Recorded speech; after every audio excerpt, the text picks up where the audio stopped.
Flosstube. My name is Becca, and I am SamBrie Stitches on Instagram and Flosstube.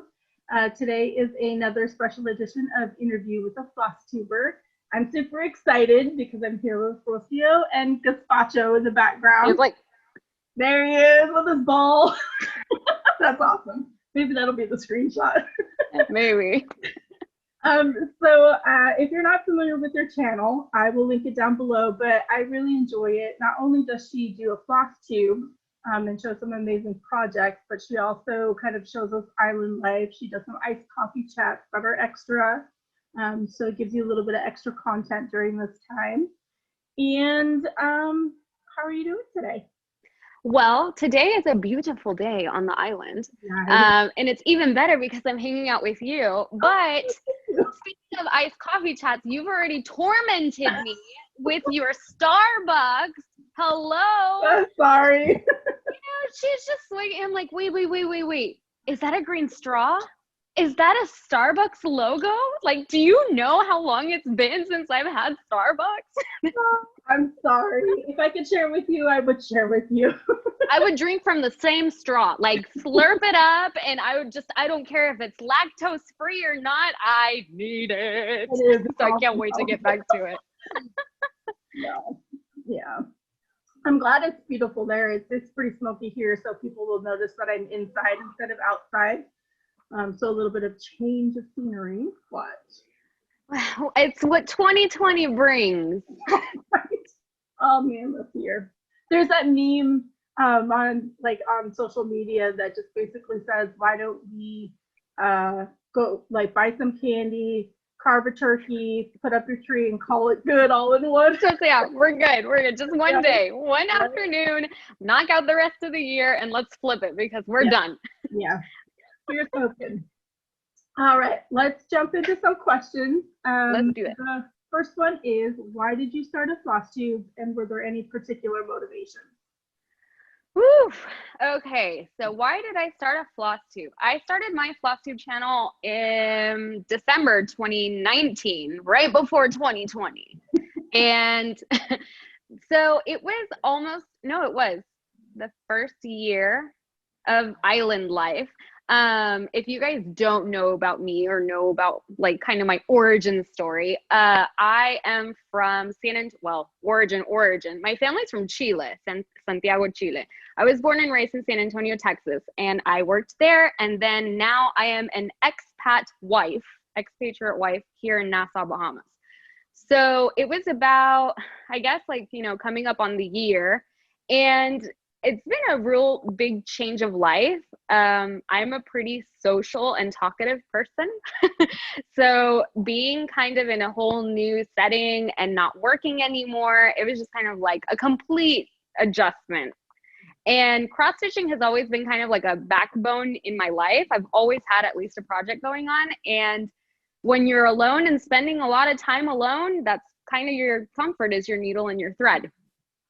I have no idea how I stumbled upon Flosstube, but I did. And of course, like everywhere, the rabbit hole started and you dive down and you're like, at first I just was like, this is dumb. Like, who is going to watch people for an hour talk about just projects? And the more and more I watched, I was like, you know what? I think I could actually talk about my projects and stuff, and I could, give back to the community and just, start having virtual stitchy friends and just start this whole thing. And it really has snowballed since that December, because from there, 2020 happened, and we all know what 2020 brought. So it's just, I don't know. That's kind of, I had my motivation, I guess, was to get into the community and be more social. And if you hear all of those crazy noises and you're not familiar with my life, that is Gazpacho. He is a gremlin. I hear the gremlin noises. He is trying to get 2 balls into his mouth at the same time. He has never been able to do it, but he tries all the time. That's awesome. So anyway, that's kind of the story of my floss tube life. You and I started on Halloween of 2019, so we're pretty close in yeah, we are. Point. So we're coming up on our 1 year I know. Can you believe it? Yeah, It's flown by. it's crazy. No, and not only that, but just thinking about your journey, like in Flosstube, in your own channel, right? So for me, like I started as like a Flosstube, and then I evolved into this like coffee chat, and then it turned into kind of like vlogging, island life, and gremlin stuff. And you're doing these like special edition interviews. It's just so crazy how it's evolved. Yeah, yeah, definitely. And it's funny because I have a couple viewers that are going back and like watching my first videos and comments from, and I went back and I watched my first video and I was like, oh my gosh. No, I would rip out my hair and be like, who are you? Right? Well, yeah, and we both definitely evolved. So yeah, it's a lot of fun though. It is. So the next question is a subscriber question, and they were just wondering if you had a blog. So I do not have a blog, and I don't have any kind of like personal stuff other than my Instagram account, which is not, it's just like an addition to kind of what I do here. But I would say that my primary channel is pretty much my YouTube channel, and I do a little more vlogging, not like aside from the Flosstubes in my iced coffee chat series. Yeah, I really enjoy those. If anybody wants to see kind of what your life is like, they should go check that out because I really enjoy it. Well, that's good to hear. You took us on the shopping trip. That was a lot of fun too. I just love that kind of stuff. So I think that this interview is going to air after my news, but I'm actually moving back to Houston. Oh. So not back to Houston. I'm moving to Houston. I've never been to Houston. So I'm excited because I'm planning on bringing you guys along the journey of an international move with COVID. That's awesome. Yeah, that's going to be interesting. Well, that's exciting. Well, now you can actually get your haul, on time instead of having it. I will get mail.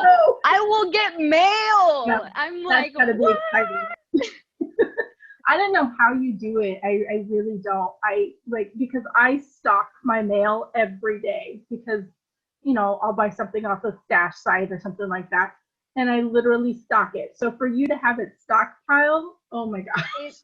It's super funny because if you haven't seen my like great COVID haul, it was a humbling experience.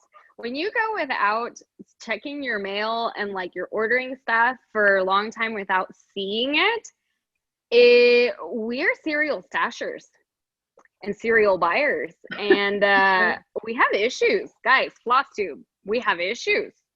We got issues. Well, it's also because we enable each other. It's terrible. And the viewers, so it's just a big cycle. And it's not terrible, so we just have to deal with it. No, so I'm excited. My biggest of course I'm excited about just like the whole transition and life change and adventure. And we have to hold on to those positive things going in 2020. Like, some other people would be like, what the heck, an international move, COVID, all this stuff, what a nightmare. But we have to look at the bright side, and it's a new chapter, it's a new beginning. And I'm sure it's going to have lots of bumps in the road, but I will get mail again, and I will have a mailbox. There you go. And Starbucks. Oh my gosh. Yeah. Again, sorry. Starbucks. Terrible. It's melting too, so it's not that good. Melted, spit. I'll take it however. So the next question is, how did you learn to stitch, and how long have you been stitching? So I first started stitching probably when I was like 7 or 8 years old, and my project, we have to get the ball because the ball is under the couch. There you go. There we go. Now he's going to go and put it under the couch again. But okay. So I started stitching when I was about 7 or 8 years old, and nobody in my family stitches. So I was the troublemaker in my household, and I was constantly grounded. And so when you're grounded from video games and going outside and being on the phone and internet and everything, those little kits at Hobby Lobby or Michael's or wherever I got them for $1, that's where I started. And that would get you through an hour of your day being grounded. Yeah. And then it evolved from there. Now I think if I were to get grounded, they would have to take away my cross stitch. Yeah, that's true. That's true. Well, that's so funny. You were grounded that much? For all of you Taurus out there, your Tauri, we're strong-willed people, and we have a mouth on you. I mean, it's just yeah. That was me. I guess that's a blessing that you were grounded so much because it brought you into our stitching community. So again, very true, and absolutely. And if you talk to my mom today, so my mom was the one who did the punishing.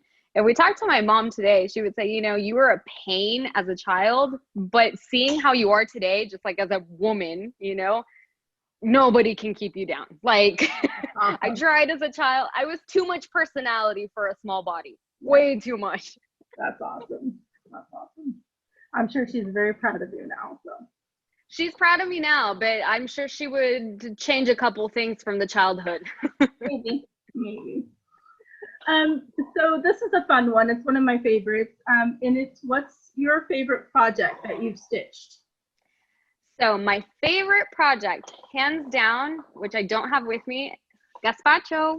Can we? But he does it like in the worst times possible. See, look, now you can see. Nope. Okay, we're gonna do this. But so favorite project. My favorite project was my Mermaid of Atlantis piece by Mirabilia. And the reason is, one, it was my first Mirabilia ever. So that was a lot of learning curves, like beading and Krynic, and I think that was also my first like hand-dyed linen. I mean, I jumped in head first. Yeah, no joke. Head first. And then it was also my project that I started and finished here. So I don't know, it's like this comfort piece. And that project is not even mine. It was made for my sister. So my sister picked it. She picked that mermaid and I stitched it for her. But she knows that if she doesn't want it anymore, it comes back to me. Yeah. Because that's my baby. That's my baby. And then the other favorite project that I have is actually behind you. It's a Biscornu. See, everybody's doing Biscornus. I haven't done one yet. Oh. They are so rewarding. So rewarding. And this Biscornu, I also started and finished here. And I just keep it on my coffee table. And like you see all my needles and stuff. And I don't know. They look so complicated and they're not. They're actually pretty quick projects. Yep. But they just are so cool. You need to do one. And this one is Tiny Modernist. Yeah, they have. I think it's the Parrot Biscornu, I think it was called. So that's cute. Yeah, those are my two. I like pieces that have stories to them. I think that's like my favorite piece has a story to it. And I think like yours does too, you stitched it while on the island, you stitched it for family. I just love that kind of stuff. And it's a learning. So I really enjoy learning pieces. Like not only the ones with the stories of course are always great, or like you remember the time of your life that you're stitching it. But when I learn a new skill, or I learn to work with a new material, or I learn to, put together some odd object, those are cool because it's something brand new that you've mastered for yourself and you created something. Like it's accomplishment. Yeah. It's very rewarding. Yeah. I know I'm working on my first mirror too, and I've not done beading or anything yet. So we'll see how that goes. It will go perfectly fine. It'll go perfectly fine. Both of them will go perfectly fine. When you're assembling the Biscornu, Tiny Modernist has an amazing tutorial on YouTube to assemble it. It is so user-friendly, so simple, and that's going to be your secondary favorite project you're going to see. You're going to love your Biscornu. All right, that's it, because you're like the third or fourth person that's told me about that. So I think I'm just going to go buy a pattern and try it. You need to. Super quick and easy. And I did this from Stash here. So like the material for it came from an ornament pack from Under the Sea Fabrics. It was just like scraps. And then this is all DMC from Stash, and that was it. The buttons are the only thing that I got, and my parents brought it back when they came to visit at some point, and voila, done. Nice. So do it. Do Yeah, it. Do it. Do it. I will do it. I will buy a pattern. I'll message you when I buy the pattern. Do it. Yeah. All right. So, what do you enjoy most about stitching? The monotony of it. Kind of Is like that like mindless, you know. yeah, the process. I don't see, and I've heard these terms before, and I don't know if they are what they mean, but the process stitching, Yeah. like I very much enjoy every single stitch I put into a project. Every time I change a color, I enjoy that. I enjoy starting and finishing a stitch. It's just the whole process, and it's very like a meditation, when you're going through a rosary or like beads or something. It's something that you do with this method, Yep. and it brings you comfort because you know what's coming next, and then you create something at the end. Yep. So it's so, I don't know. I'm sure that people outside of Flosstube and stitching would look at me like I'm a crazy person with like blue horns coming out of my head. Right. But I think you guys understand that because that's why we're all here anyway. Yeah. Like, I don't know. Yeah. Yeah, I get that. I say it often in the interviews, but I take my stitching with me everywhere. Appointments, breaks at work, wherever. And I'll be sitting in the break room at work stitching, and everybody knows I stitch. But there'll always be a comment of, I don't understand how you could do that, or Yeah. how do you have the patience to do that? Comments like that. And I'm like, I explained to them, I'm like, it's calming, it's soothing, especially on breaks, working detail. Yeah. I need to stitch, otherwise I will go crazy.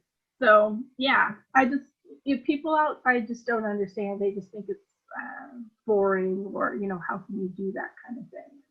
It takes a very special person to get into the hobby and become consumed by the hobby, but we're all very similar. Like if you start picking us all apart, all of the cross stitchers, all of the floss tubers, if you really break us down to like the bare bones, we're very similar. Mm-hmm. We all find comfort in it for a certain reason. Yes, our personalities are different and our histories are different and stuff, but I feel like we're all, I don't know, like I said, we've gone through such challenges and we find comfort in our stitching. Yeah. We have anxiety and social issues and all sorts of stuff. Mm-hmm. So I don't know. I know that's kind of like, it got deep real quick. Didn't mean to get there.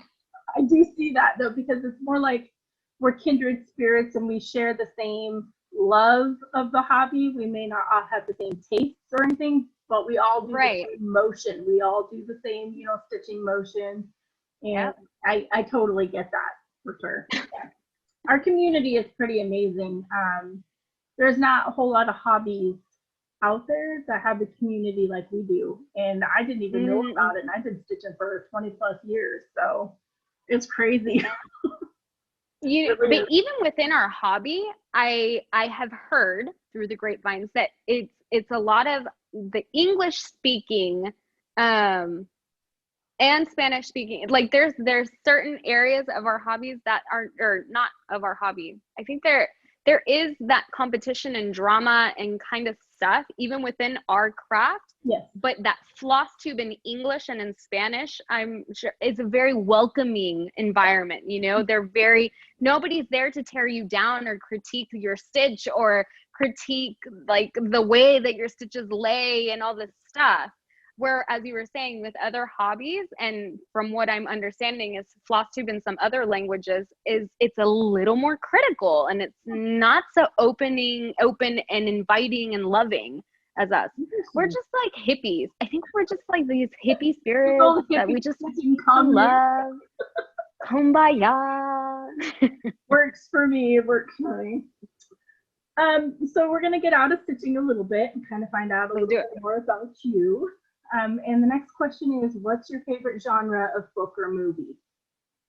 Oh gosh, you guys are all gonna assassinate me because I don't really have a favorite genre of book or movie. I tend to go more towards the drama, and I like reality trash TV shows. I like just junk. My brain is so loud and my brain is constantly working. So I drown it with dumbness. I like that though. Like the good trashy shows sometimes are what we need. But it's for me, it's 24/7, and it's been this way my entire life. Like I do sometimes enjoy like a good movie or a good mentally stimulating or emotionally stimulating, book, but that's not my comfort. My comfort is trash. Give me 90 Day Fiance, give me Below Deck, give me just trash, straight up trash, and I am the happiest girl in the whole entire world. Hey, whatever works. I know. Sorry, guys. I promise I'm super smart. Super, super smart. Oh, but that. my taste in stuff, not so much. Well, then this will be interesting. I'm kind of curious then. What fictional place would you most like to go? Oh, Hogwarts. Oh, see, that's awesome. Hogwarts. Yeah. So if I have to be in it, I do want a mentally stimulating environment. Please do not send me to the 90 Day Fiance places or the Below Deck drama. I want zero drama. Remember, peace and love here. Yeah. Peace and love. But I am a bookworm. I love to study. I love to learn. I love learning about cultures. I love learning. So if I had to go to a fictional place me in Hogwarts and just make me study up until all hours of the night and learn all of the potions and the spells and everything. And that's where I'd be. But I'd be watching 90 Day Fiance in my room. In your room while studying. Okay. Harry Potter, Hogwarts, all that has been super, super popular. I think doing these interviews and asking the same questions to various different Flosstubers, I am learning that not only do we love stitching, but we also have very similar tastes as far as like shows go and, places where you want to go and that kind of thing. And it's just the coolest thing ever. Because I think a huge group of us could just go hang out. And I told you, if you strip us down, to our bare bones, I think we are all very similar. Very, very similar. I'm learning that. I think we all have very difficult origin stories. I think that we have, we've all gone through very troubling times in our lives. And we have stitching as this comfort, and our interest into these fantasy worlds like Disney and Hogwarts and, Star Wars and all these things. Yeah. They were all of our escapes. Yeah. I'm telling you, I know that this sounds kind of weird, right? And it's deep and dark and kind of, but I'm a firm believer that we have some good little skeletons in there. Oh yeah. Yeah. I'm sure. I love how we have so much more in common than just stitching. It's just yeah. All right. So this is another fun one. If you could choose to do anything for a day, what would it be? If I could choose to do anything. Okay, so I'll do my latest because I change all the time. If you guys are watching like the Indian Matchmaking or Love on the Spectrum on Netflix, I highly recommend it. They're a reality show, but more documentary style. I want to be a matchmaker. I want to get all of these profiles of people and their interests and what they want to do and their, beliefs and their origin stories. And I want to match them all up. That is interesting. I think that would be a lot of fun though too. I think either that, and then the other one that I always go to, I would love to be a mob wife. Yeah, a mob wife would be a great gig. I would be pampered and plumped and everything, and I would have no idea what my husband is doing, and I will reap all the benefits and just live in this little bubble world. Yeah, a lot of stitching supplies being a mob wife. Just saying. Yep. Oh, that I is think so those cool. two. That's so cool. That's very unique. Nobody has answered that question anywhere close to what you have answered. So, Sorry, um, guys.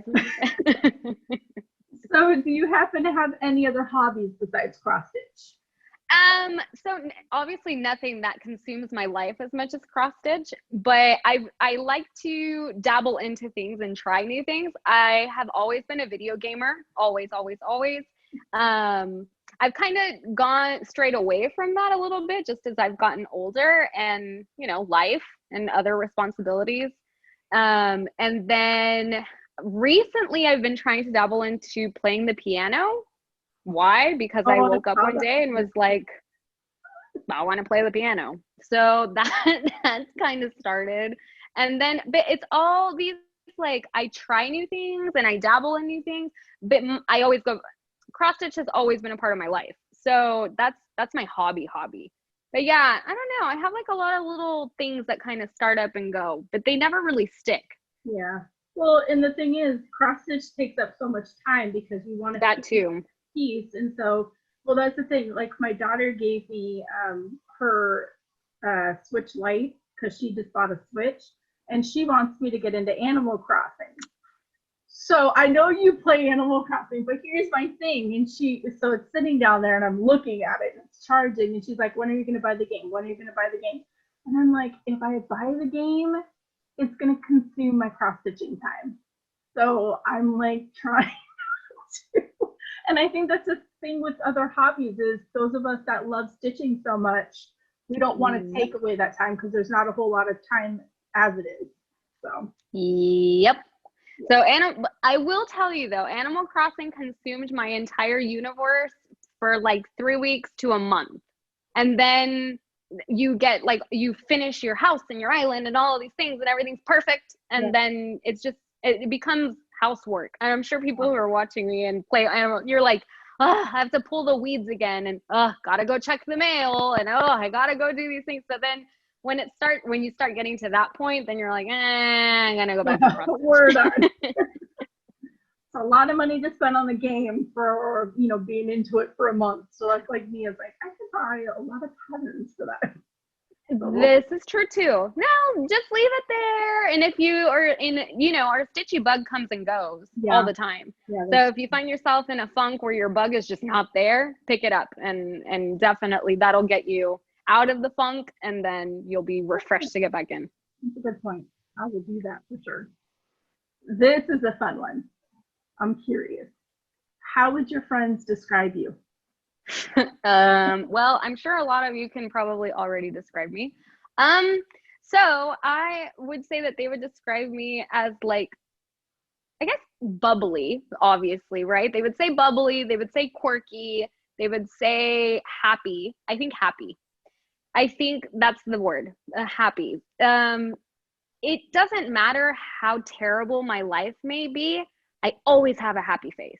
Always, always, always. And so if people notice that my happiness level is not super high, something must be really, really, really wrong, you know, really wrong. Because I try to find the best in absolutely anything in life, anything. Because life sucks. I mean, life sucks. Let's be real. In 2020, like, I just don't even want to. Dumpster fire. That's an outlier. That's an outlier. That's an outlier. That's an outlier. I work in healthcare, or worked in healthcare, and I have seen terrible stories. I have seen nightmare cases. I've seen, I mean, super dark stuff. And with those people, my happiness level has to be on an ultra high, because I have to be the one thing that just brings them the slightest smile on their face, you know? Yeah. Because life sucks. Life freaking sucks. Well, that's good that you're always cheerful. I hope that you give yourself some time, though, to, you know. There are times. Yeah. There are times. I think all of us have those times. There are times. But those times, I think, you know, we put the mask on, we go through. When the mask comes off and your time is on, yeah, we get to stitching. And it's a little bit more difficult for those of us that do the Flosstube videos to be in front of it. Like my last video, I literally had just rolled out of bed and went to recording because I had like 2 other interviews that day, and I was tired, hadn't had caffeine. And your hair looks like this. I pull it back. I do. But and I did my video and I didn't think anything of it. I wasn't super depressed. I wasn't anything. But I guess how it came through in the video, there were some people that have watched me from the beginning that were like, you know, you seem really sad today and all this other stuff in my video.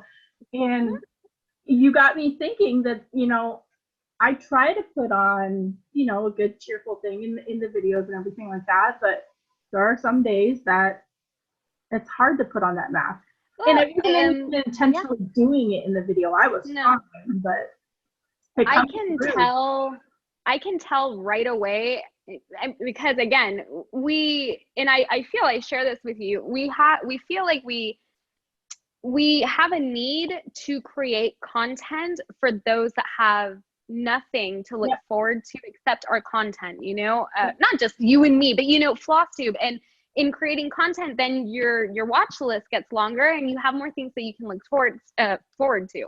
So, but I can tell during my Flosstubes are usually like my peaks, right? Like, oh, it's a Flosstube day. I feel great. Let's do it, because that's like my most entertaining. Or this interview, you know, best game face. If you go to my iced coffee chats, I am caffeinating as I'm speaking. Yes. You will notice that at the beginning of the iced coffee chat, it's like, and then like at the end, I'm much better. But we have to give ourselves that leeway. And sometimes I'll acknowledge it. Hey guys, these past 2 days has been crap. It has just been awful. My mind sucks lately. It hates me. And it tells me that life is terrible. And in talking about it and sharing it with our Flosstube community, I do feel very safe in our community to be able to openly say those things.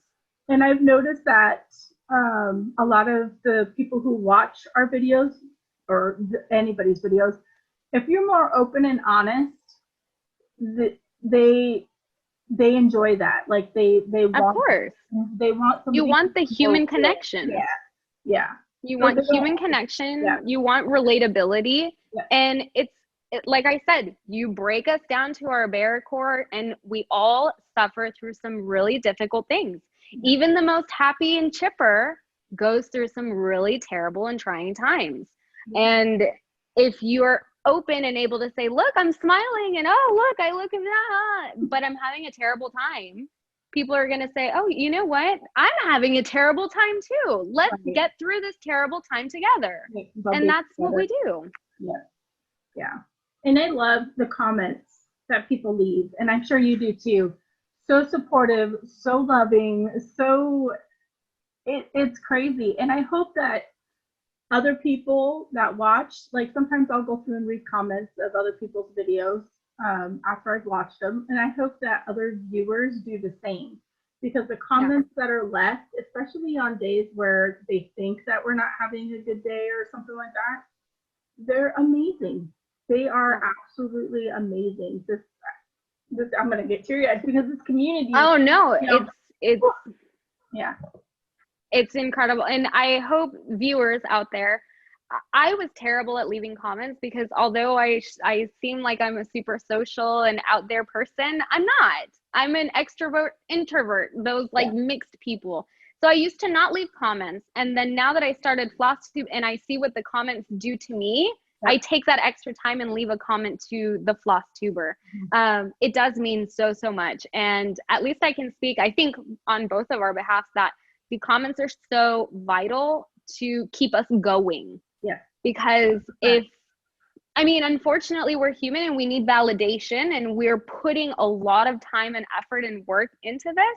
And so we want it to go noticed, and we want to know that you're enjoying it or not enjoying it. You know, we want to know. Tell us, hey, this was a terrible video. Oh my gosh. Don't bring that Coco Hamas chick ever again back to your channel. I am just not having it. We want to know those things. we want to know those things because we are here to help you guys, and in turn you guys are helping us through your comments and your views and your shares. 100%. Very, very well said, for sure. All right, let's get back into some stitching now. This is, how do you prefer to stitch? Do you use a hoop, a Q-snap, frame, a light, that kind of stuff? Is it raining? Is it sunny? Is it Monday or is it Friday? I do everything. Okay. It depends on the project. It depends what I'm stitching on. So if it's a small, I usually stitch in hand. Like the Biscornu, I stitched in hand. If it's a Mirabilia, it's either in a hoop or a Q-snap, depending on how I'm feeling.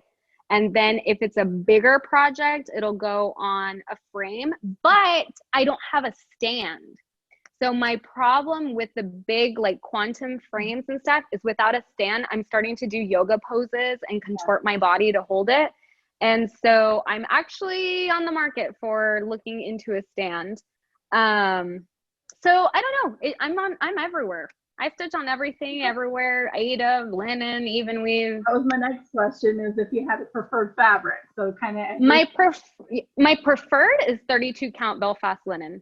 Okay. The Weigart. That's my bread and butter. I can stitch anything on that. But I mean, that doesn't mean that I won't stitch on Aida. Totally Aida Army, full coverage on Aida. Like full coverage. If it's not on Aida, I'm not doing it. Yeah, there's no. Yeah. No. And you know, the dyers out there have gotten so good at dyeing Aida. Yep.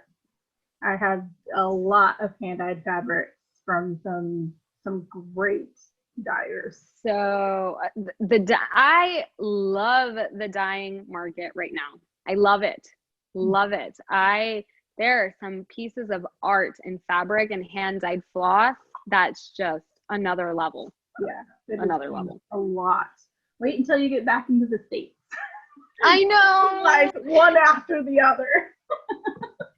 Do you see the little emoji with the cash and the wings going? Right? Because I think I'm part of, I think now 4 or 5 different Fabric of the Month clubs, because it was in 3 and I went down to 2. Yeah, no, I couldn't pick, so I was like, I have to do it all. I might cut it down, but because that's a little bit of overkill, but well, you never know. You don't want to miss out and then be fabricless. True. I mean, even though we have 500 pieces of fabric, if you don't have the one. Yeah, and I think that's my big fear, because you know, Brandy's a friend of mine and she owns Stitch Me fabric. And so from her, I'm like, okay, well, I need this and this, and can you just make a fabric for this, and you know, that kind of thing, because I don't want to do without it. I just can't do it. Leslie from Under the Sea Fabrics lives 15 minutes away from my parents' house. Oh. Yeah. So that's dangerous. Yeah. That's dangerous. Yeah. So your Brandy is my Leslie, and I'm like, hey, Leslie, yeah, think you can dye this for me? That's awesome. Well, we have our own personal fabric dealers. That's awesome. We do. Maybe, you know what? Forget being a mob wife. I want to be Leslie's wife, and then you want to be Brandy's wife. There we go. Yeah, because then we can get fabric whenever we want. I'm good. Dream marriage. Oh, yeah, because, speaking of Brandy, because you get a lot of, Clay by Kim needle binders. And you're the reason that I became obsessed with them. And I get so angry about every time I put it in the cart and I lose out and I can't get one. Brandy sent me a purple dragon and a purple needle box as a gift for my first Clay by Kim. And I freaking love it. And I'm scared to use it, but I put it on. All of my dragons, like I pick the dragons that will travel with me because they're my little babies and I very rarely use them. So it's so dumb because we're supposed to use them, but I'm like, no, my precious. Yeah. And it goes in the box. Yep. I was like that because I'm so scared because it's my first one and it's purple and it's my favorite color and it's my baby. And I'm like, oh my God. I cried when I opened the box. But because of you, I've become obsessed, but I could never get one. So that makes it even worse because then you become the stalker obsessive girlfriend that's like constantly refreshing, and it's a part-time job. Yeah. It's a part-time job to get those things. So I'm actually thinking that I mean, I don't want to speak too soon, but I think I'm turning in the hat though. I think my collection is good enough. Yeah. We got to spread the dragon love. So I hope that you are able to snag some more. She's starting back up this October. So those are going to be good ones, I'm sure. Yeah, I'm going to turn on my alerts and stop and we'll see what happens. But I'm never quick enough. Never. But I just had to tell that story because that is like my precious and I love it so much. Super obsessed with it. Totally understand. Okay, so this is kind of a fun one. And where is your favorite place that you've traveled and did you bring stitching along when you went? Well, the second question is yes. My favorite place that I traveled so far is Italy. So last year, it was my first time to Europe ever, and my husband has an office in Geneva. So we started in Geneva, and then we took a vacation and went to Italy. And we started up at Lake Como, like in the north, and traveled and finished in Rome, which is a very long trip. I mean, it's a magical and it's beautiful, but it's a long trip. So don't say Rome for last because you're pretty much done. You're like, pretty wrong. Great. Can I go home? No. So, and I actually took my Tempting Tease Tangle, Tempting Tease Sampler, it's such a tongue twister. Tempting Tangle Designs, Tempting Tease Sampler, I think is what it's called. And I did that on the train. I love stitching on trains. Oh my gosh. Train stitching is like the best way of stitching because you have your little table and you just like set all your stuff and you're just stitching at the table. So highly recommend stitching on trains. And yeah, and the nutcrackers. I did some Prairie Schooler nutcracker smalls. And that's kind of what I did at hotels and trains.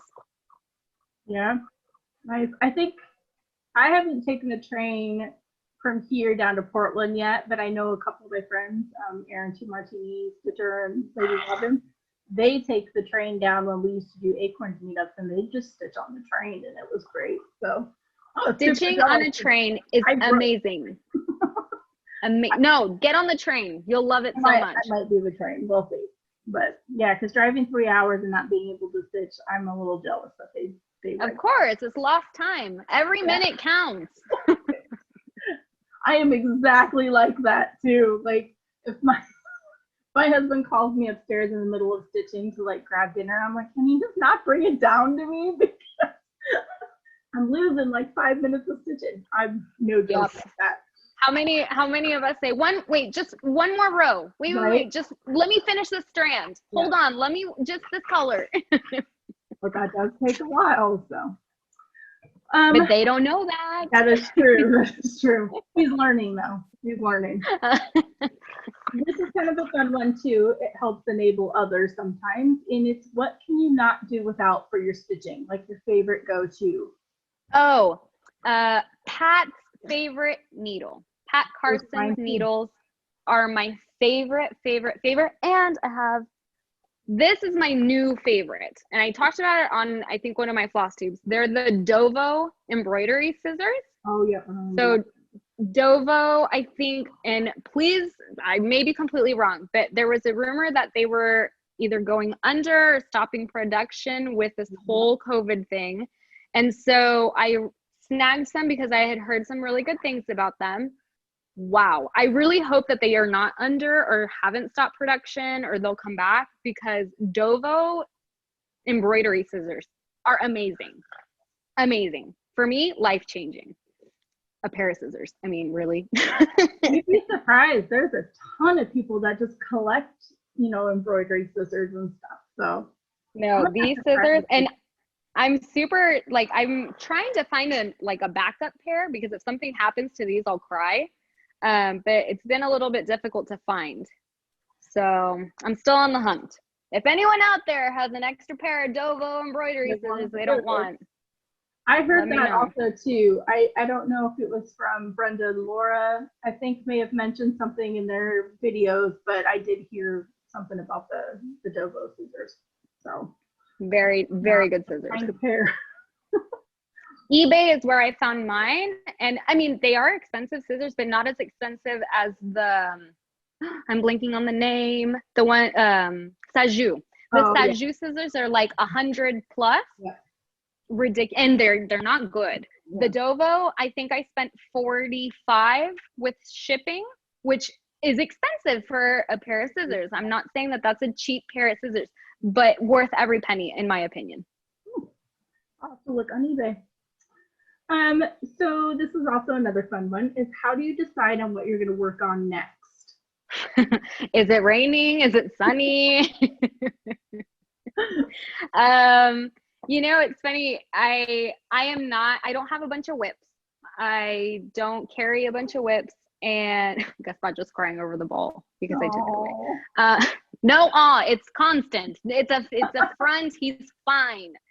So it depends on what my mood is, but also I kind of set a schedule, and I think a lot of people kind of do, but I've done that more because I'm filming Flosstube now. I don't think I had a schedule before Flosstube. I just would have a project and I would be on that project until it finished. Right. But now I'm noticing that if I'm not inspired to stitch on anything, I will tend to gravitate towards a new start, which is a very dangerous thing to do. Yeah. I don't want to have any unfinished objects or any UFOs. I want to finish all of my projects, but yeah, it depends on how I'm feeling for the day. Yeah. And the schedule, what my schedule says. Yeah, I think that's pretty typical for a lot of people. And I feel I'm like you. Because I have the Flosstube channel, I feel like I need to have projects to show, you know, although lately I've just wanted to really focus on one, because I've recently gotten into samplers and all I want to do is stitch on this one, but then I'm like, that's for a boring video. So, you know, I do 2 days, because I want content. I felt the same way as you as a Flosstuber, and what I've tried to do in my more recent videos is if I'm stitching a lot on one project, I try to talk about my journey in the project. And that sometimes is super interesting, and what I've seen as a viewer is interesting because I know, my goodness, here, come here. Oh my goodness, you are such a fat boy. So what, like, no, what? It's not a big deal. You're gonna be fine without the ball for 10 minutes. You'll be fine. Look at his face. No, it's pathetic. Oh, that's good. They're laughing at you. You see everybody laughing at you? Oh, I know. So this is Gaspacho, everybody. Oh my gosh.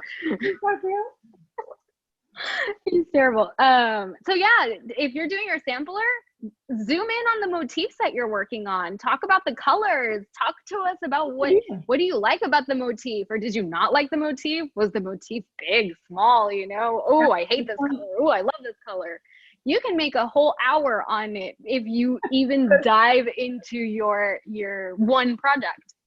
I never even thought of that. Thank you for those tips, because I might focus a little bit more. I'm loving. I keep a notebook, and so if I've hated working with a floss or I hated an area of my project, I'm starting to make notes about it, because I'm finding that those incidental findings can help another fellow stitcher that may want to work on it or is working on that project. That is awesome too. Wow, I'm getting some good tips. I really like that, because I love it. People that have said, you know, they've been enabled by me showing a couple of the samplers, and then they went and ordered it, but I don't really go into depth on it, and so I probably should. I love that. Yeah, because that's what's happening. It's like, oh, here, this is my progress, and then you're like, oh, that's what I did for a whole month. Yeah. All right, guys, come see you again in a week or whatever, you know. Right. But if you start talking about like, okay, this month, you know, I really worked on this. This is what I like. This is what I didn't like. This is the floss I used. This is the whole thing. Again, me as a viewer, I love it because I want to know. I'm stitching it through you, you know. And as a Flosstuber, it's a cool little documentary of your journey in the project. Very good point. I love it. All right. We are down to the last question. It's my favorite, sometimes the most difficult. We'll see. But it's, what's the best thing that has happened to you so far this year? This year is in 2020.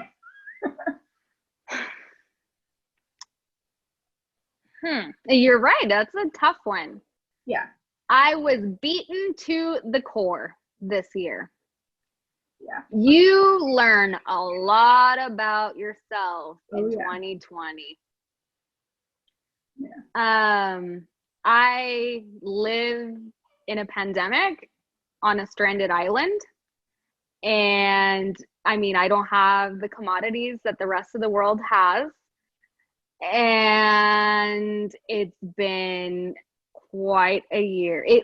I think that's it. I've learned about myself more this year than I think I have in my entire life.